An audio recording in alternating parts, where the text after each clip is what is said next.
Eccoci qua ragazzi, bentornati anche oggi. Beh, insomma, posso dire onestamente che questa è stata, a mio parere, un'estate abbastanza avara di emozioni per quanto riguarda quantomeno il calciomercato juventino. C'è stato il mondiale per club, io ho anche presenziato, però insomma per quanto riguarda grandi emozioni di trasferimenti eccetera è stato un qualcosa di abbastanza complesso anche da descrivere per chi è qua e cerca di fare questo quotidianamente, anche se è solo un hobby, però di mantenermi informato.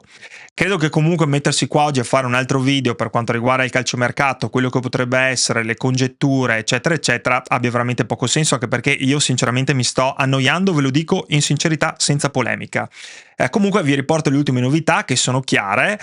Il PSG ha alzato la posta per quanto riguarda Kolo Muani, si parla di una richiesta adesso di circa 70 milioni di euro, che mi sembra una cifra abbastanza fuori mercato in questo momento per un calciatore che comunque ha faticato a Parigi e ha espresso la voglia di andare via. Chiaramente il Paris Saint-Germain non vuole fare minusvalenza, però passare comunque da un'offerta che si parlava di circa 55 milioni a una di 70, insomma a pochi giorni alla fine del mercato cambia parecchio. Poi tra l'altro Douglas Luiz ha lasciato Torino, ci sono state le immagini anche che ha condiviso il bianconero, che salutiamo, in direzione Premier League, e quindi sembra che sia finita questa saga, insomma, e questa esperienza che secondo me in futuro ci potrebbe dare qualche diciamo rammarico per aver sottovalutato un calciatore che secondo me potrebbe avrebbe potuto fare molto meglio a Torino. Comunque non parliamo più di Douglas Luiz. In questo contenuto quello di cui vi voglio parlare è più che altro la competitività della Juventus e anche la percezione che abbiamo noi tifosi, perché secondo me la percezione che abbiamo noi tifosi, me incluso, a volte è leggermente sbagliata. Comunque prima di iniziare, come al solito ragazzi, mi raccomando, iscrivetevi al canale, è gratuito, però mi aiuta tantissimo, ma soprattutto se guardate questi video, mi raccomando, lasciatemi un commento, sono curioso di sapere le vostre opinioni, ma soprattutto aiuta a spingere questi video e a farli vedere anche a più juventini. È un canale giovane, quindi mi date una mano con un mi piace e un commento, non chiedo molto, e veramente mi aiutate a continuare questo che è un hobby e una passione. Comunque, se vi ricordate, adesso parlando un po' di quello che voglio condividere con voi oggi, se vi ricordate durante l'amichevole in famiglia tra Juventus e Juventus Next Gen, quando hanno intervistato John Elkann, lui ha detto chiaramente che l'obiettivo della Juventus deve essere sempre solo quello, che è quello di vincere. Ed è chiaro, insomma, non poteva dire nient'altro, anche perché la mentalità deve partire da chi è in alto, però noi tifosi, penso, e lo dico a mia opinione, quindi questa è la mia opinione, quindi se avete un'opinione diversa condividetela, insomma viviamo di emozioni quotidiane, emozioni legate comunque anche alla storia di un club come la Juventus, che è uno dei più grandi club al mondo, e ci aspettiamo chiaramente un calciomercato di livello diverso, ma ci aspettiamo anche di vedere una Juventus che va a, diciamo, iniziare delle trattative con una mentalità comunque da vincente, e anche che lo dimostra poi sul campo nelle partite. Se vogliamo fare un'analisi di quella che è secondo me ad oggi non la griglia di partenza, però quali sono le favorite in campionato e qual è la mia percezione per quanto riguarda le altre squadre che approcceranno e inizieranno la Serie A fra qualche giorno, insomma non possiamo non pensare che il Napoli sia la squadra favorita, è sicuramente la squadra da battere, ha un allenatore vincente, ha cambiato tanto. Non ha cambiato tanto, ha aggiunto tasselli molto importanti. Sicuramente la Tegola Lukaku sarà un qualcosa che insomma il Napoli dovrà risolvere nei prossimi giorni in questa chiusura di calciomercato, però è una delle squadre lassù. Poi tra l'altro l'Inter mi sembra che deve partire sempre in prima fila nonostante abbia chiamato l'allenatore, e allo stesso tempo non possiamo, diciamo, non prendere sul serio il Milan di Allegri, che comunque ha fatto degli acquisti secondo me oculati, intelligenti, e poi un allenatore che insomma è già stato al Milan a Milano, sa cosa fare ed è un top allenatore. Allo stesso tempo insomma l'Atalanta non mi ispira tanta fiducia, soprattutto dopo con l'arrivo di Juric. Magari mi sbaglio e magari verrò smentito. La Roma di Gasperini invece potrebbe essere un successo incredibile con una cavalcata pazzesca, come potrebbe essere un fallimento completo. Bisognerà vedere, bisognerà capire cosa succede. Tra l'altro, scusatemi, l'Atalanta ha anche la Champions League, quindi non so come Juric farà, ma vedremo.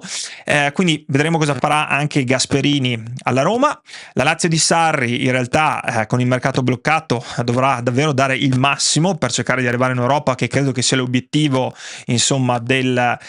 club di Lotito. Però arrivati a questo punto, avendo fatto questo quadro generale, io vi chiedo, cosa ne pensate della Juventus quest'anno? Qual è la vostra percezione? Perché se ci pensate bene, l'anno scorso con più o meno la stessa squadra avevamo grandi aspettative a inizio campionato, soprattutto dopo l'arrivo di Thiago Motta, e anche perché avevamo rivoluzionato la rosa quasi completamente come un calzino, mettendo giocatori fuori rosa, acquistando insomma Douglas Luiz, con Mahrez verso la fine, insomma, e tanti altri.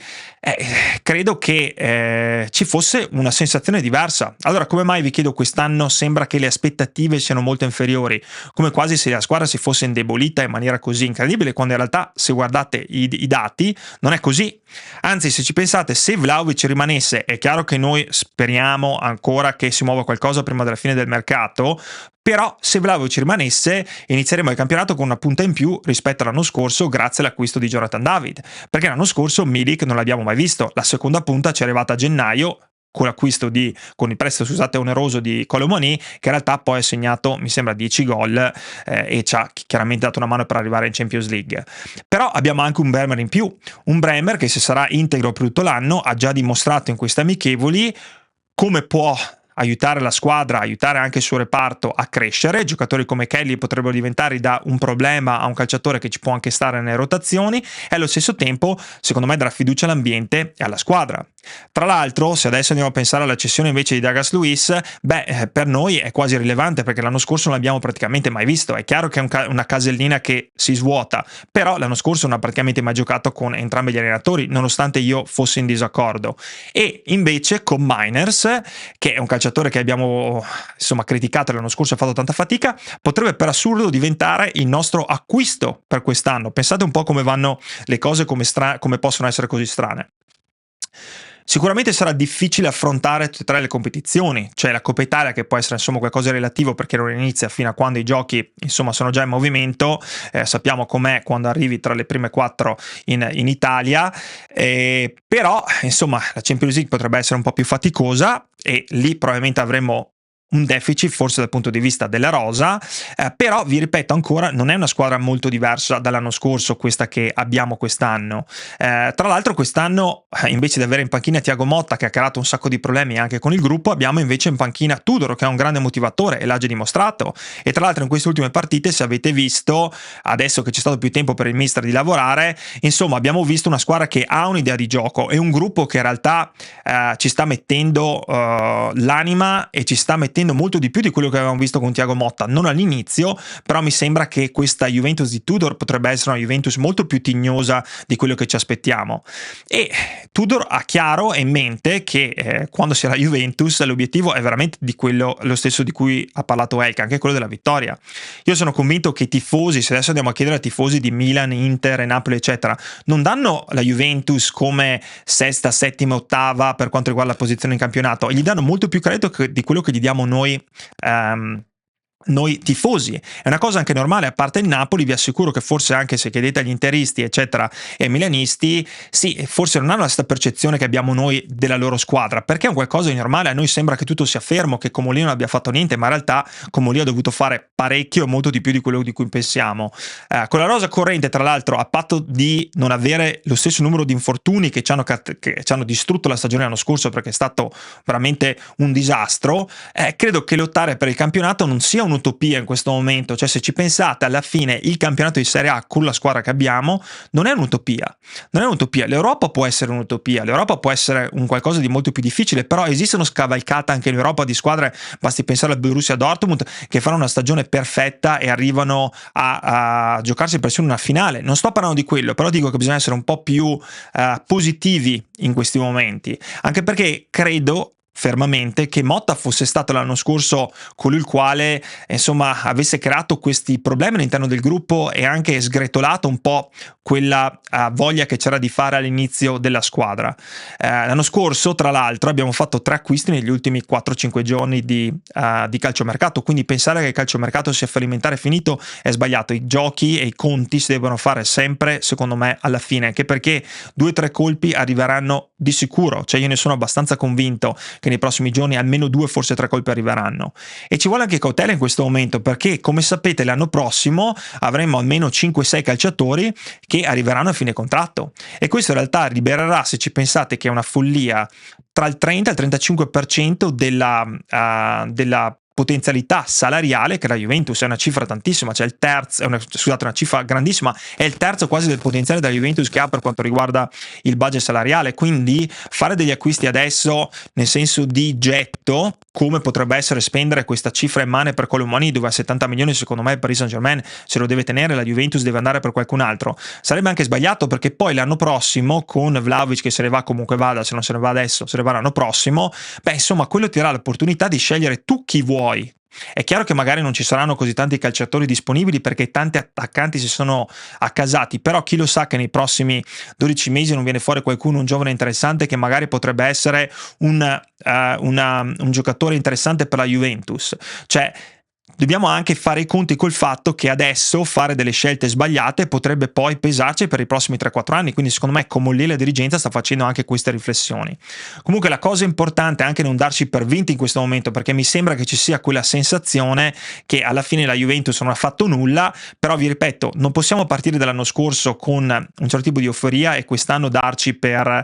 l'ultima delle arrivate, perché non è così, e credo che prima di cominciare una stagione ci debba essere quella